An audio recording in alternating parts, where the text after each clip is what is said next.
अस्सलाम वालेकुम, कैसे हैं आप सब। मैं हूं जहां से पाकिस्तानी। मेरे पास आज 3 टॉपिक हैं, बड़े हसास किस्म के। पाकिस्तानी हर माँ बाप ये बड़े गौर से वीडियो मेरी देखनी है और उसको शेयर भी करना है। ये आपके पास अमानत है जो आपने शेयर करनी है।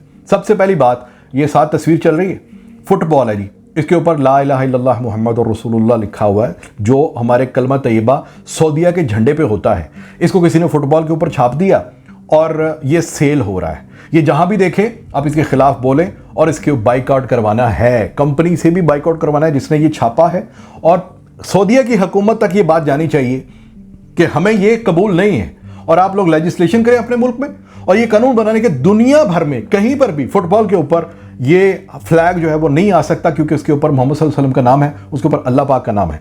एक तो ये बात आपके पास अमानत है, इसको, इस वीडियो को आपने शेयर करना है ताकि सारे बंदे अपनी अपनी जुबान में जहां जहां रहते हैं वहां वहां वीलॉग करें, बताएं कि हमने आवाज उठाई है इस बारे में। दूसरी बात, कुरान पाक के जो सिपारे हैं पाकिस्तान में, एक अखबार का टोटा मैंने आज देखा जिस पे लिखा हुआ है कि सिपारे इस बार फंड्स ना होने की वजह से हम तकसीम नहीं कर पाएंगे गवर्नमेंट के स्कूलों में, पहली जमात से लेकर 5वीं जमात तक। मैं कह रहा हूं कि ये अल्लाह करे झूठ हो, लेकिन जो अखबार के ऊपर आया है तो ये झूठ नहीं है।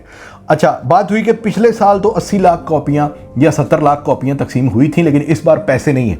मैंने दूसरे सफ़े पे ये पढ़ा कि मसनूई बारिश लाने के लिए पाकिस्तान दौड़ लगा रहा है कि साइंस के जरिए कैसे पैसा लगा के तो मसनूई तरीके से बारिश लाई जा सकती है। सर, इस काम के लिए अगर पैसे हैं तो जो अल्लाह की कुदरत है, जहां से साइंस निकली है, जिसने साइंस में काम किए हैं, उस कुरान की तफसील पढ़ाने से आप इनकारी हैं। आपके पास फंड्स नहीं है, आपके पास रेड कारपेट डाल के अपने सीएम पंजाब को उसके ससुर की कब्र तक पहुंचाने के लिए पैसे हैं, इसके लिए पैसे नहीं है। क्यों नहीं है?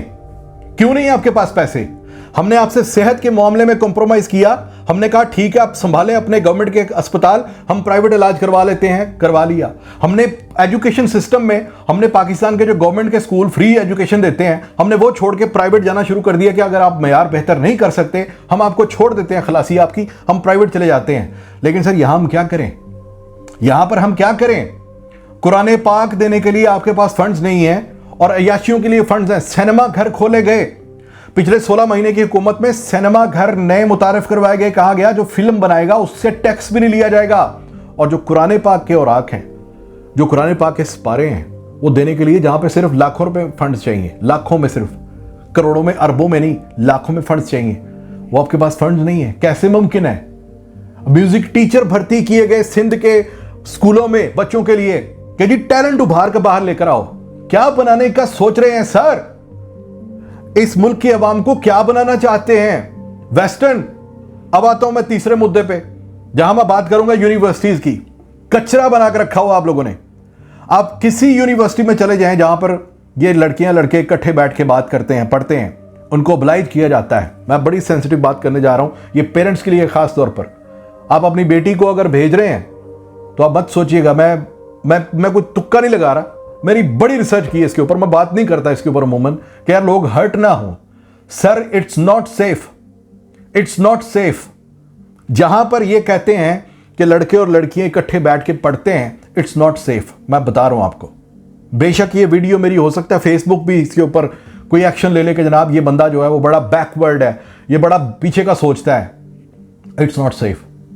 आपके स्कूल कॉलेजेस में जो पढ़ाई का सिस्टम है वो ये है कि प्रोफेसर साहब जो हैं वो मर्द होते हैं और लड़की लड़के इकट्ठे बैठे होते हैं और साइंस का सब्जेक्ट होता है और वो पूरी राम कहानी बता देते हैं कि बायोलॉजी में होता क्या है। वो लड़की और लड़का जो आपस में गैर महरम होते हैं, उनके सामने वो खुला अल्फाज में बताते हैं कि ये। और फिर यहीं पर बात खत्म नहीं होती सर। आप ऑब्लाइज करते हैं कि ये लड़की है, उस लड़के के साथ बैठे, ये 6 बंदे मिलकर, उनमें 3 लड़कियां 3 लड़के बैठ के एक बैच बनाओ, एक ग्रुप बनाओ और इकट्ठे असाइनमेंट करो। वो असाइनमेंट्स जिनमें आप सोच नहीं सकते क्या क्या लिखा होता है, क्या क्या फिर शेयर करना पड़ता है आपस में। यानी अगर आपकी बेटी, मेरी बेटी, अगर उसको अखलाकियात या पर्दा हमने इतना सिखाया कि बेटा गैर महरम से आपने कलाम भी नहीं करना, सर यहां पर आपको एक तालीमी इदारे के अंदर ऑब्लाइज किया जाएगा कि भले आप निकाब करती हैं, भले आप बड़ी पर्दादार खातून हैं, लेकिन आपने अपने क्लास फेलो के साथ उस चीज पे डिस्कस करना है जिस चीज के ऊपर शायद आप अपने मां से भी उस उम्र में ना कर सकती हो। यह मेरी यूनिवर्सिटियों में हो रहा है। बाकी छोड़ दें क्या चल रहा है कि वहां पर मतलब हर किस्म का गैर कानूनी काम हो रहा है, वो छोड़ दें। इसी बात के ऊपर अगर आए जो लीगल कर दिया हुआ इन्होंने चीज को, लोग पूछेंगे इसका हल क्या है। सर हम गलत हैं, मैं इसको इदारों को गलत नहीं कहता। ये जो यूनिवर्सिटीज बना के बैठे हुए हैं ना, जिनका अपना सिस्टम है कि प्रोफेसर पे, सब प्रोफेसर के पास अपनी स्टूडेंट्स का नंबर होता है, वो ट्राइयां करते रहते हैं उन पे।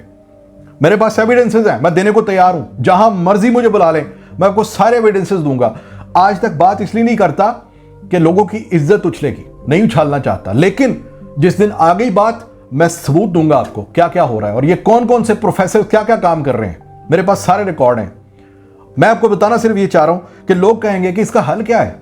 इसका हल ये है, गो बैक टू, थोड़ा साल पीछे चले जाएं और देखें कि मेरे इस मुल्क में पाकिस्तान की पैदाइश से लेकर, पाकिस्तान में जब पीटीवी शुरू हुआ था पहले दिन, तो उसको टेलीकास्ट करने वाला शख्स तारिक अजीज मरहूम, जिसकी बड़ी रिसर्च है इस मुल्क के ऊपर, अल्लाह पाक उन्हें जवार रहमत में जगह दे, उन्होंने क्या कहा था? उन्होंने कहा था, पाकिस्तानियों, पाकिस्तान दुनिया में दूध की पैदावार में छठा बड़ा मुल्क है।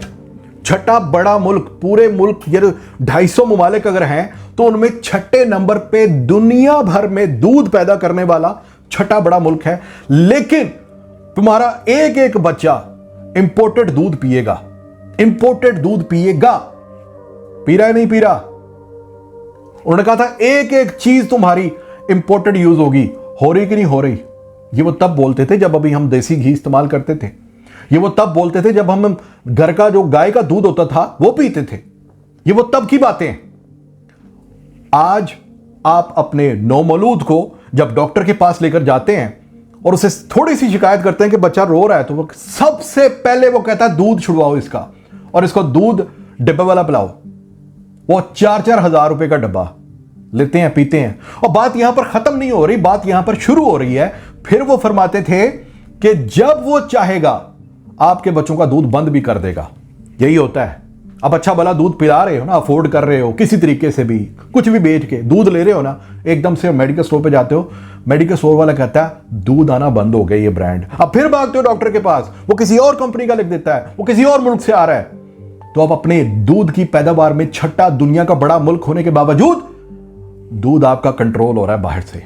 इसी तरह सर लिटरेचर में आज मेरे सामने आप कोई 10 पढ़ा हुआ, 12 पढ़ा हुआ कोई बुजुर्ग बिठा दें, और आज का नौजवान जिसने मास्टर्स डिग्री की हुई है वो बिठा दें अखलाकियात में, अंडरस्टैंडिंग में, वो बुजुर्ग उससे ज्यादा दानिश्वर है। भले वो 10 पढ़ा होगा, भले वो 8 पढ़ा होगा। बताने का मकसद ये है कि अगर इल्म की बात की जाए ना, तो वो गवर्नमेंट के स्कूलों में भी मिल जाता है।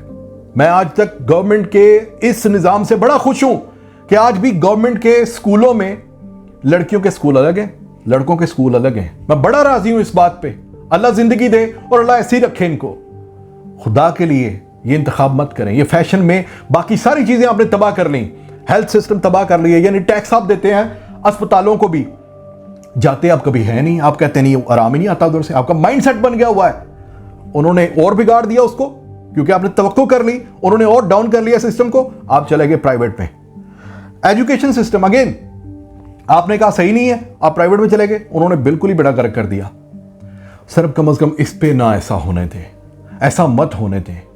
अपने बच्चों को कोशिश करें। एक बच्ची है, अगर वो सारी ज़िंदगी उसने ये सीखा है कि महरम क्या है, गैर महरम क्या है, अगर उसने इस्लाम के ऊपर वो स्टडी की है, उसकी सारी स्टडी को खुद ही उसको दिमाग उसका कंफ्यूज ना कर दीजिए कि जब वहाँ पर वो ओब्लाइज कर दी जाए कि तुमने लड़के के साथ बैठ के ये असाइनमेंट बनाने हैं। ये हसास टॉपिक हैं, इनको शेयर करें और इसके ऊपर मजीद लोगों को बोलें कि बोलो बोलो, पाकिस्तान जिंदाबाद।